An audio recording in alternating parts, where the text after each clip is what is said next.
first story is titled, Am I the a-hole for refusing to meet my sister on Christmas after she called CPS? I, male 37, lost my wife 10 years, and it was so devastating for me and my daughter. It's unfortunate, but life goes on no matter what happens. My family knows how much I struggle as a single dad, and my sister doesn't really get it. She had issues with my late wife in the past, but now started helping with my daughter. She redecorated my daughter's room without my consent. She'd insist I let my daughter go spend days at her house, but my daughter isn't comfortable at her home. She then started calling my daughter with another name, and I'm still trying to understand her logic behind this. I told her to stop doing those things and to be respectful and supportive, and she defended herself saying I'm lashing out of grief. I recently started teaching my daughter to do stuff on her own, like brush her hair, /clean her room, /wash her cups, /make sandwiches while I take care of bigger stuff. My sister said that what I'm doing is wrong, that I'm giving her more than she can handle. She's just a kid, and although I told her I'm teaching my daughter to be more independent, she said that I'm clearly doing this for my own benefits and avoiding responsibility. I got into a fight with her about it, told her she has zero say in this. And the next day, a CPS officer came to my house and took a tour around the house. My first thought was, maybe he got the wrong house, until he started reading the report to me saying that I'm never home, and that I make my daughter do things that aren't her responsibility, neglecting her education. By the way, she's homeschooled, and I'm not taking care of basic hygiene and whatnot. I told the officer my story and explained that I'm adapting as a single parent, and he proceeded to ask my daughter some questions. It was clearly a false report. However, I was told that I will have a permanent record with CPS. I was shaken up by this. I told my family about it, and my younger sister told me that my sister was the one who called CPS after we had a big argument. I was so mad. I confronted her after she hid herself, called her immature and stupid to pull this crap. She's in her 40s, and that she's no longer my sister. Then cut contact. It's been months, and now my dad started bringing her up, knowing how uncomfortable I was. He said that my sister feels sorry for what she did and wanted to talk things out on Christmas dinner. But I said no. He and the others insisted, saying that I should be the bigger person. The family will be incomplete without me and my daughter on Christmas, saying I refuse to be a civil adult to solve the issue that is dividing the family. I yelled and said that my daughter and I don't have to go after what she did. Doesn't matter if she has issues on her own and didn't mean it and was just concerned. What on earth was she so concerned about? They demanded that I at least let my daughter go be with them and her auntie on Christmas. Edit, I don't want my daughter to go, and I plan on going to my in-laws instead. I want to talk to her about it and see what she wants to do. Now for the top comments. Not the a-hole. Calling CPS just because you're angry is wrong. She took time away from children who are being neglected and need help to get back at you. Not wanting to have her around your family is a normal response. She proved herself to be a danger to your family. She called CPS because she didn't think I was handling my responsibilities as a parent and doing everything wrong. My daughter doesn't have to go sit at the same table with her aunt to cause this issue and put us in this terrible situation. I've been told that people are being ridiculous calling CPS for ridiculous reasons, but it's huge when it's family who makes the call. So this really hurt me, and now I know what type of person my sister is. Seems like she's trying to take over being mom. This was a nuclear option. Don't let your daughter around her. Of course you are not an a-hole. You sound like a good dad doing your best in a really tough situation. Her behavior sounds absolutely bizarre, like she's trying to take over as your daughter's mother now that your wife has passed away. Calling her by another name and then calling CPS when that didn't work. Was she hoping to get custody? How old is your daughter? She's 8, and she has absolutely no problem taking part of chores, but I keep it simple and also make sure she focuses on studying. I even have a schedule for her as a way to remember doing things on time, and also to make sure everything is organized. She helped me make the schedule, so that was fun activity for both of us. Not an a-hole. She literally tried to rip your child away from you to be petty. That's not an oops situation.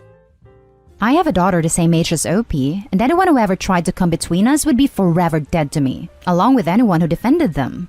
I could absolutely never forgive in this situation. On to the next story. Am I the a-hole for making my daughters trade rooms? I have 3 daughters, Amelia, 18, Paige, 16, and Grace, 14. The way our house is laid out is the second floor has 3 bedrooms and the bottom floor has 1. The master, Amelia's room, and Grace's room are all on the second floor. Then Paige's bedroom is on the first floor. When we moved into the house, the girls were 8, 6, and 4, and my husband and I weren't comfortable with having any of the girls on the first floor where we can see or hear them. So we made a deal with Paige that if she shares a room with Grace until she's 10, she can have the downstairs room, the biggest, when she's 10, or if she wanted to have her own room right away, she could have Amelia's room, a little more than half the size of the downstairs room. Then Amelia would get the downstairs room when she turns 10. Paige chose to share a room with Grace and get the big room at 10. For Paige's 10th birthday, we painted her room and bought all new furniture, and she decorated her room and moved in a couple weeks later. Amelia was jealous that she had the smallest room in the house when both her sisters had big rooms, but we explained that they'd earned the big rooms by sharing a room for 4 years, and she agreed. Now to the present, Amelia's friend Rose, 17, was just kicked out of her parents' house because she recently found out that she's pregnant. We let her stay with us and she stayed in Amelia's room with Amelia. The girls started complaining that their room is too small for 2 people, and Amelia asked for either Grace's room or Paige's room. I decided to give them Paige's room because it has more privacy and a bigger closet. When we told Paige that she was moving into Amelia's room because Amelia's room was too small for Amelia and Rose, she threw a temper tantrum. She screamed at us that her stuff won't fit in Amelia's room, and it's not fair that she's losing her room because Rose got pregnant when she's not even family. She packed a bag and went to stay with my sister. The next day, my sister called me and started yelling at me for breaking my deal with Paige and stealing her room. She told me if I really need somewhere for Rose to stay, I need to get my crap out of my garage apartment and give that to the girl, instead of stealing my daughter's bedroom. There is a studio apartment above our garage, but we've used it for storage since we got here. Plus, it doesn't have heating or AC, and I wouldn't want Rose to have to live there. So Reddit, am I the a-hole for stealing my daughter's room? Edit. I wanted to add that Rose isn't a stranger. She's been friends with Amelia since 1st grade. She went on vacations with us. She was at our house more than hers before she got kicked out. She's a 4th daughter to me. You're the a-hole. Plain and simple. Don't make the girl move out of her room because someone who's not family decided to get knocked up. Not only not family, but the friend of the sister that had her own room this whole time. You're the a-hole. The garage apartment is obviously the answer here if you're planning on Rose staying with you for the long term. You can get a small, safe heating/AC unit relatively cheap. You don't really expect anyone else to have to share a room with an infant when there is an actual apartment available. Yes, this. Eventually your oldest daughter Amelia will start complaining about living with a newborn, and then you will have 2 daughters mad at you. It is your house, but she's your middle daughter, and at 16, you could have talked to her first before making a decision for her. Fix the garage, OP. You're the a-hole. Paige is 100% correct. She should not be punished because some random teen got pregnant. The next story is titled, Would I be the a-hole if I don't let my kids' PS5 go over to their dad's house? I am only conflicted on this because I know my kids are much better off here than at their dad's. So, X 34 male and I 32 female share 2 kids. Our daughter is 12 and our son is 10. X and I mostly split parenting time. Technically, I get them more because he works out of town every Thursday and Friday, and he can take them for parenting time then, or most weekends because he stays 3 to 4 days most of the time. So X and I don't really co-parent. We parallel parent, which means we each have our own rules and we don't really come together. It has been this way since the divorce. He's remarried and has 3 step-kids, 13, 11, and 10, and a 2-year-old with his wife.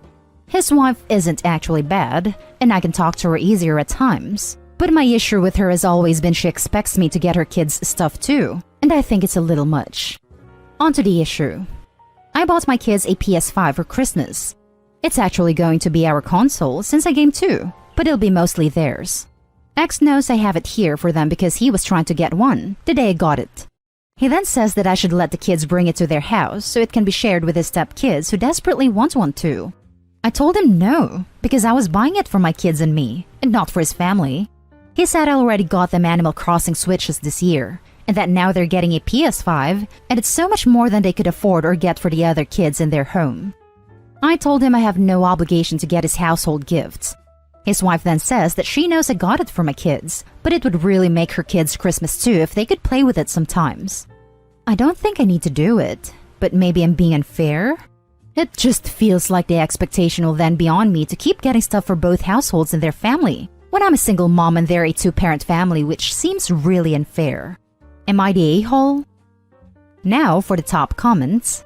Not the a-hole. You don't owe their kids or their family anything. You bought the console for you to use as well as your kids. If they want their kids to have a PS5, they should get them a PS5. I know they can be hard to get right now, but it's really not your problem. If your kids took it to their house and it broke, who would be getting a new one? It's just a headache all around. I agree. Who'd get a new one after wear and tear, or if it breaks? It's best to avoid unnecessary drama and strain in relationships. Not the a-hole. That's an expensive, non-portable console that seems like it's doomed to get broken by being transported back and forth and played on by other kids as well. I feel like X would just go, too much effort to move it out of here. We should leave it here so it doesn't get broken. OP, it is yours also. Leave it at your house. Info. Do you honestly think if something happened to it at their dad's house, he would or could pay to fix it? Nope. It would be too bad. So sad. And you would say I took the risk in the first place. The last story is titled, Am I the a-hole for suing to overturn my daughter's adoption? I was in a horrible relationship with a woman I'll call Christy. She was a very toxic person, and at best, a borderline alcoholic. I hate to armchair diagnose, but she is spot on for borderline personality disorder. Constant paranoia about everyone and everything, wild mood swings.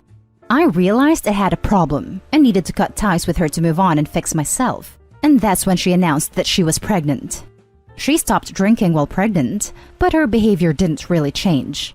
If anything, it got worse.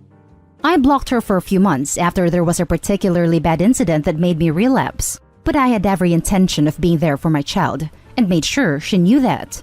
When she would have been 8 months pregnant, a mutual friend called me and said she had had a stillbirth.